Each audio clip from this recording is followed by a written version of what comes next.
A harmônica de vidro. O estadunidense Benjamin Franklin, criador do para-raio e das lentes bifocais, é mais conhecido por seus experimentos com a eletricidade, mas sua invenção favorita foi, na verdade, um instrumento musical inspirado pelos sons produzidos ao friccionar dedos molhados nas bordas das taças de vidro, conhecido como copofone. E aí a gente vai ter alguns complementos no texto, e ele nos diz no comando: o texto sugere que cada vidro, ao ser friccionado, vibra com sua respectiva frequência bem definida e produz um som característico.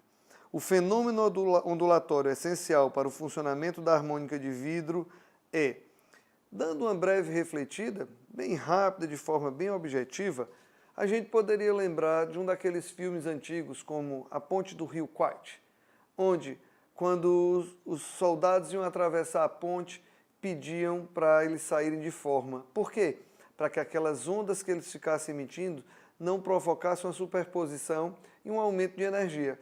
Nesse caso aqui, nós temos um fenômeno parecido, né? Quando você vai passando, você cria uma onda, e essa onda vai sendo continuamente emitida e vai havendo o quê? Uma superposição, com um acréscimo de energia até a emissão do som, caracterizado, portanto, como o fenômeno da ressonância. Na opção C. Podemos observar pela representação, na ilustração conferida na questão, que se trata exatamente de um exemplo bem clássico, onde nós podemos observar aí a reflexão total dos raios luminosos. Observe que o orifício sai o jato de água, o pincel de luz, ao atingir exatamente a água, passa a ser conduzido pelo filete de água que está saindo aí pelo orifício. Isso nos lembra praticamente de que? Do fenômeno de reflexão total que acontece exatamente nas fibras ópticas. Com isso, nós chegamos à resposta do item B, como item verdadeiro para essa questão.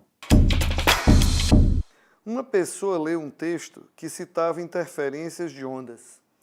Achou o tema interessante e resolveu ler um pouco mais sobre o assunto. E procurando na internet, achou o fragmento de texto a seguir. Duas ondas geradas por fontes diferentes, quando cruzam uma pela outra, podem gerar dois tipos de interferência, a destrutiva e a construtiva. Caso haja superposição dessas ondas, a amplitude em um ponto é igual à soma ou à diferença das amplitudes de cada uma delas. Vale a pena salientar que após a superposição, as ondas continuam se propagando sem sofrer nenhuma alteração nas suas velocidades e nos seus comprimentos. Certo dia, em um evento musical, a mesma pessoa ficou observando o público bater palmas ao mesmo tempo em que um canhão de luz iluminava a plateia presente. Surgiu então uma inquietação. Se as duas ondas são geradas por fontes diferentes, por que ao se cruzarem não sofrem interferência? A expectativa acerca da ocorrência do fenômeno da interferência de ondas, nesse caso, fisicamente falando, bom, se a gente parar para pensar um pouco, nós estamos falando de ondas de naturezas diferentes, é algo que você pode até reproduzir em casa, né? Você não vai querer que uma onda mecânica venha interferir com a onda eletromagnética. Então, o que é que a gente pode falar? Que essa expectativa dele, de que haja interferência, ela não procede, tá? O som é uma onda mecânica e a luz é uma onda eletromagnética. Portanto, contemplado na opção D. Ao observarmos as alternativas e relacionar com o texto, nós podemos perceber que, em um violão clássico, cada corda possui uma frequência natural de vibração, dependendo de sua afinação. Se uma das cordas do violão estiver afinada, existe uma maneira bem efetiva de afinar as outras cordas. Pode-se tocar a corda afinada em uma nota qualquer, que, se alguma das outras cordas estiver na mesma afinação dessa nota, ela irá vibrar sozinha. O fenômeno ondulatório que melhor explica essa situação é: à medida que uma corda ela é colocada a vibrar, as moléculas de ar que estão próximos a ela passarão também a vibrar. Com isso, uma quantidade de energia será transmitida, de forma que uma corda que esteja ali vizinha também ficará vibrando em uma frequência igual à da corda anterior. Esse processo passa exatamente a ser denominado pelo fenômeno de ressonância, onde o corpo tende a vibrar em uma frequência natural. A alternativa, então, passa a ser para a mesma o item D. Olá pessoal, tudo bem com vocês? Nas minhas mãos está uma ótima questão de física que nós vamos apresentá-los agora mesmo. Vamos lá! As micro-ondas têm alta capacidade de penetração na comida, o que possibilita o cozimento por dentro e não a partir da superfície, como ocorre nos fornos convencionais. Além disso, não fazem vibrar as moléculas de vidro ou plástico que não se aquecem no interior do forno. Essa é uma questão da competência 1, habilidade 1, também envolvendo fenômenos ondulatórios. A situação descrita no texto ocorre devido a um fenômeno físico ondulatório denominado de quê? Rapidamente, meus caros, difração é o encurvamento de uma onda quando ela contorna um obstáculo. Isso não tem nenhuma relação com o que nós citamos nos micro-ondas.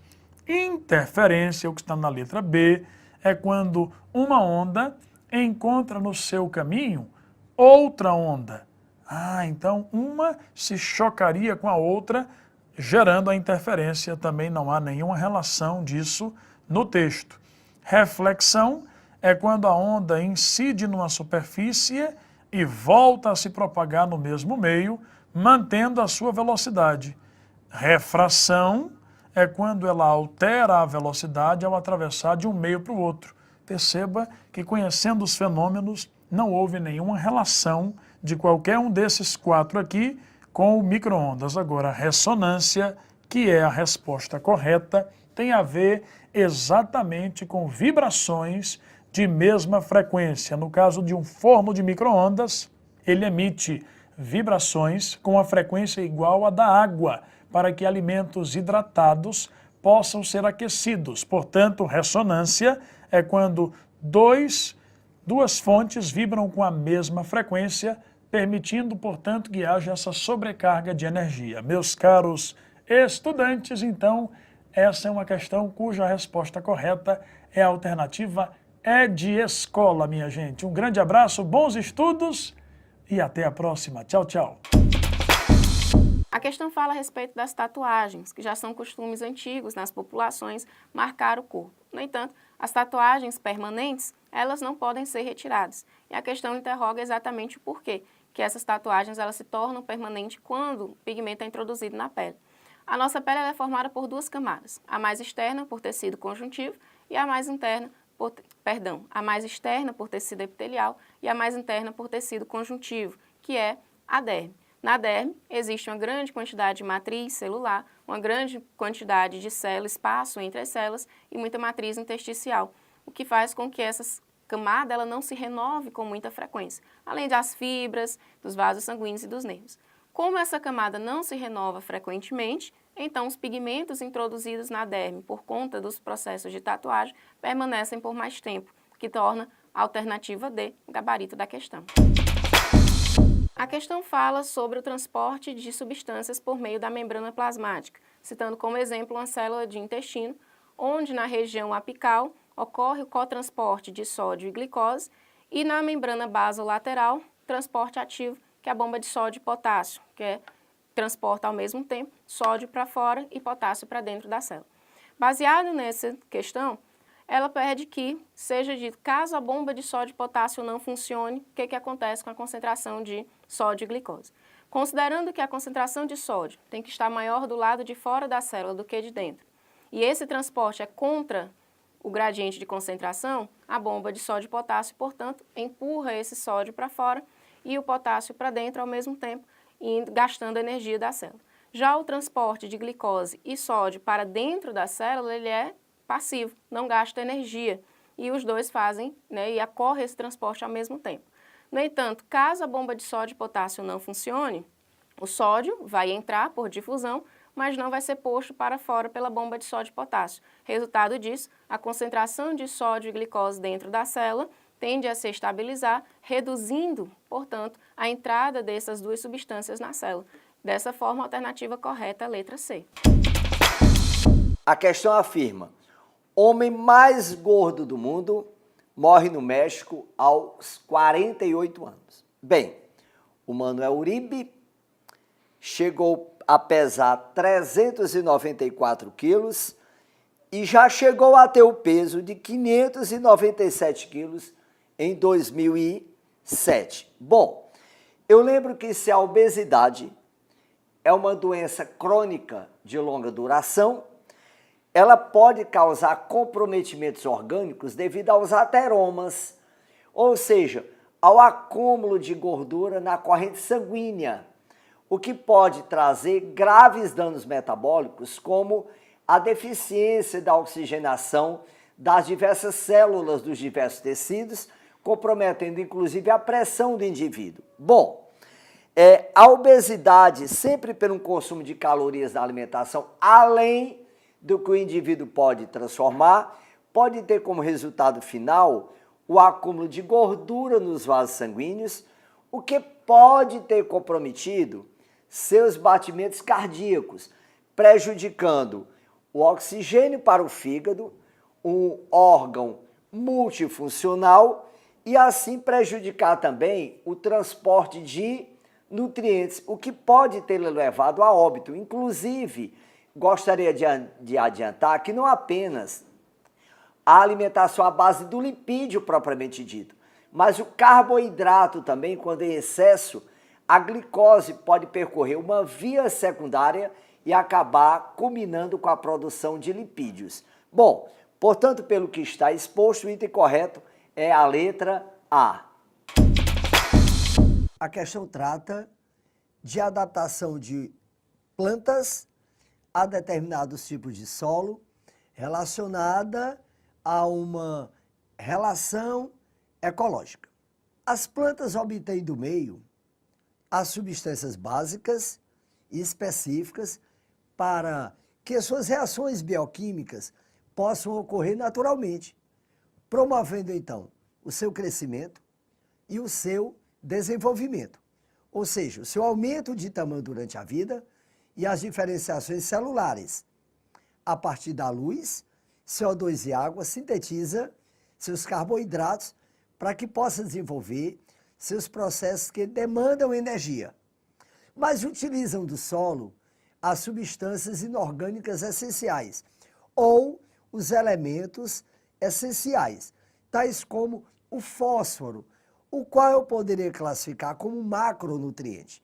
O macronutriente é aquele elemento que é exigido normalmente em grandes concentrações e que é vital para que determinadas reações químicas ocorram para a manutenção da vida vegetal.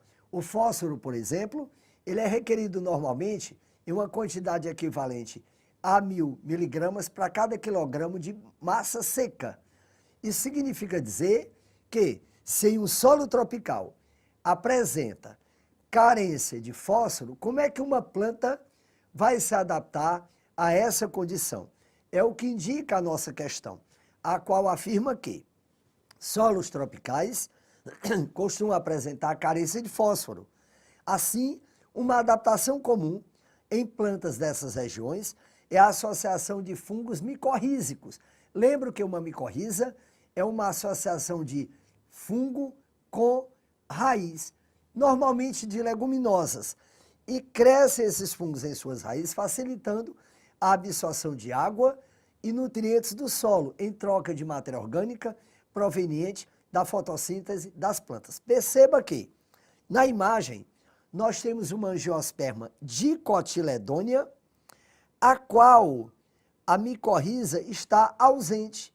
Mas perceba que as angiospermas tratadas em solo tropical, com carência de fósforo, mas na presença do fungo, este fungo facilita a absorção do fósforo e, em detrimento disso, a planta oferece para este organismo o hábitat para viver e os nutrientes, uma vez que fungos micorrízicos são heterotróficos.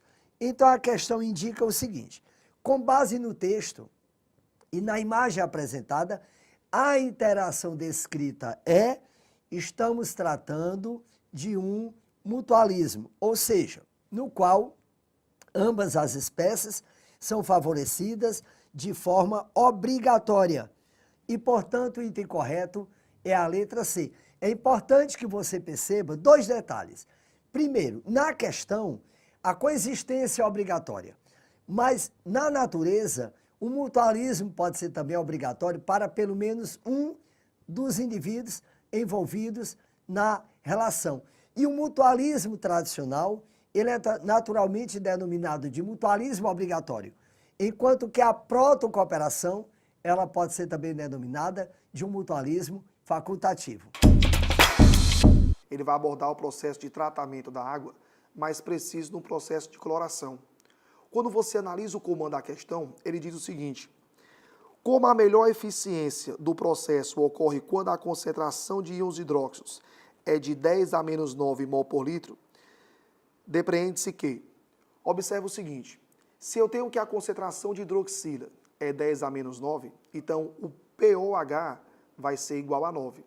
E eu vou lembrar que pH mais pOH é igual a 14. Então, se o pOH é 9, o pH vai ser 5. Então, a melhor eficiência no processo de cloração, eu vou ter exatamente quando você tiver um pH 5. E quando você olha para o gráfico, que você visualiza o pH 5, a espécie mais abundante é o HClO, que é o ácido hipocloroso. Então, ele é o responsável pelo processo de desinfecção. Então, gabarito, letra D. Os autotróficos fotossintetizantes utilizam essa energia eletromagnética no processo fotossintético. E através deste processo, esses produtores sequestram do meio o CO2, um dos gases contribuintes para a retenção do calor. Então, como consequência, esse efeito estufa deve ser minimizado.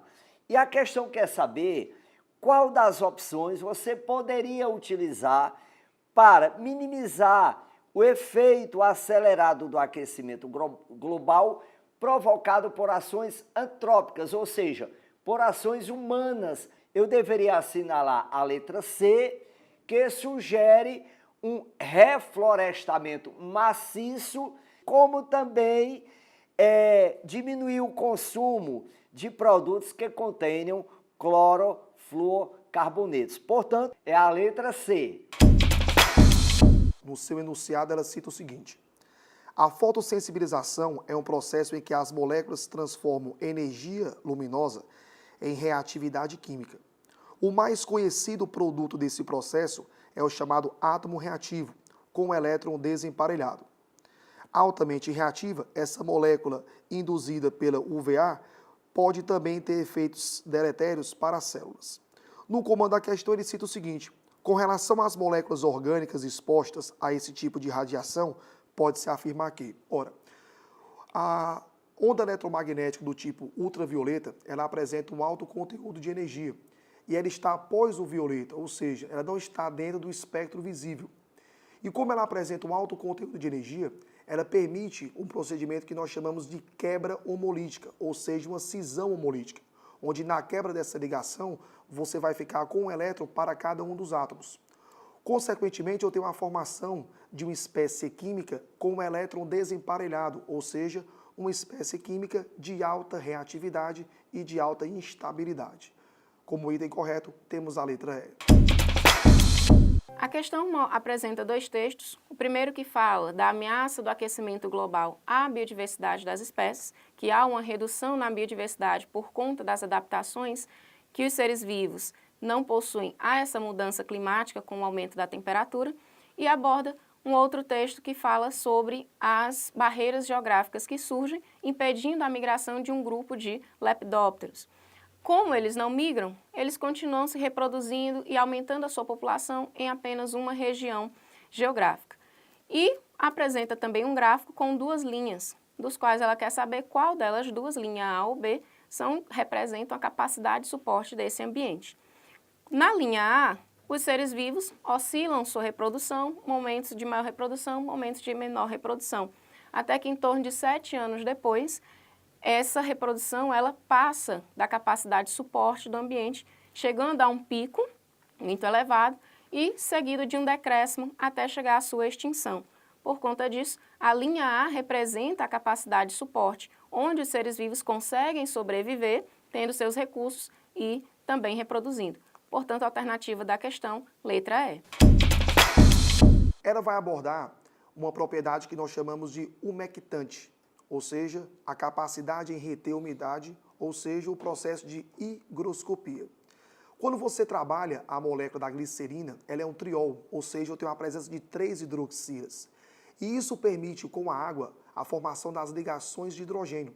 Essas ligações elas são caracterizadas quando a região parcialmente positiva de uma molécula é o hidrogênio e a região parcialmente negativa é o flúor, o oxigênio ou o nitrogênio. Como resposta correta, a letra E. Uma questão que vai abordar uma reação orgânica, onde você tem a transformação da quitina em quitosana. Esse processo de transformação, quando você analisa as duas estruturas, o que está sendo retirado aí é o chamado grupo acetil, CH3-C-O. A retirada desse grupo acetil caracteriza um processo de desacetilação. Gabarito correto, letra D. A questão cita o seguinte: na seleção de substâncias que atuem no controle do mosquito Aedes, uma substância importantíssima é o metopreno. Ele atua na fase de desenvolvimento do mosquito, impedindo que seu ciclo seja concluído. Esse composto é um larvicida utilizado em larga escala. A estrutura do metopreno possui um grupamento éster, e aí vamos lembrar que o grupamento éster ele tem a região do carboxilato, conjugado com ligação dupla, um grupo metóxi, que no caso vai ser o CH3 oxigênio, ligado a um carbono terciário, que é um carbono que está ligado a outros 3, e 5 carbonos sp2, que são carbonos que fazem uma dupla e 2 simples. Quando ele cita a expressão conjugado, é exatamente porque você vai ter ligações duplas alternadas próximas ao grupamento do éster. Então vejamos. Na letra A, observe que a ligação π da região do carboxilato ela não está alternando com a ligação π da região circulada. Então, para que isso ocorra, vamos ter que ter a presença de π, não π, π. Então, por exemplo, na letra B, essa região é uma região que ela está conjugada, porque eu vou ter ligações π alternadas, né? π, não π, π, não π, π. Porém, na letra A, esse sistema de conjugação ele não é obedecido. Porém, a letra B não é a letra correta, porque ele fala da presença de um grupo que nós chamamos de metóxi. E essa região, ela vai caracterizar um grupo do tipo etóxi, já que eu tenho 2 carbonos. Na letra C, o sistema conjugado não é obedecido. Então, eu tenho uma ligação π, depois eu vou ter 2, 3 ligações simples para ter novamente uma π, o que não vai caracterizar o sistema de conjugação. Na letra D, observe, vamos ter a região do éster, que é a região do carboxilato, vamos ter ligações π alternadas, caracterizando o sistema conjugado, vamos ter a presença de um grupo metóxi, que está ligado a um carbono terciário, que é um carbono que está ligado a outros 3 carbonos, caracterizando assim o grupo correto. Então, letra D de dado.